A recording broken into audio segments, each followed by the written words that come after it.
Passport করতে এবার গুনতে হবে বেশি টাকা। পয়লা জুলাই থেকে কার্যকর হচ্ছে নতুন ফি কাঠামো। সাধারণ আবেদন থেকে তৎকাল পরিষেবা সব ক্ষেত্রে বাড়ছে খরচ। পরিষেবার মান উন্নয়নের দাবি সরকারের, তবে এতে সাধারণ মানুষের উপর আর্থিক চাপ বাড়ার আশঙ্কাও তৈরি হয়েছে।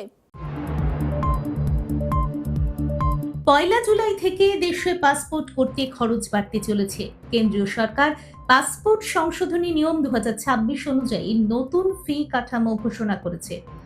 বিদেশ মন্ত্রক ইতিমধ্যেই এই বিজ্ঞপ্তি প্রকাশ করেছে। নতুন নিয়ম অনুযায়ী সাধারণ পাসপোর্টের আবেদন ফি বাড়িয়ে 2500 টাকা করা হয়েছে। আগে এই ফি ছিল কম।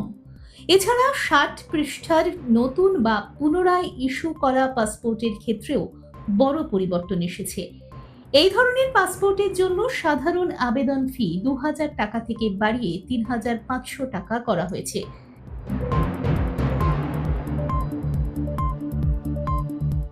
শুধু তাই নয়, তৎকাল পরিষেবার ক্ষেত্রেও খরচ অনেকটাই বেড়েছে।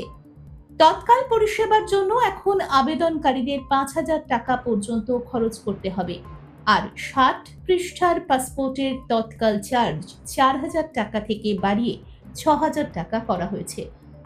সরকারি সূত্রে জানানো হয়েছে, পরিষেবার মান উন্নত করা এবং প্রক্রিয়াকে আরও দ্রুত ও নিরাপদ করতে এই ফি বৃদ্ধি করা হয়েছে। তবে এই সিদ্ধান্তে সাধারণ মানুষের উপর আর্থিক চাপ বাড়তে পারে বলেই মনে করছেন অনেকেই।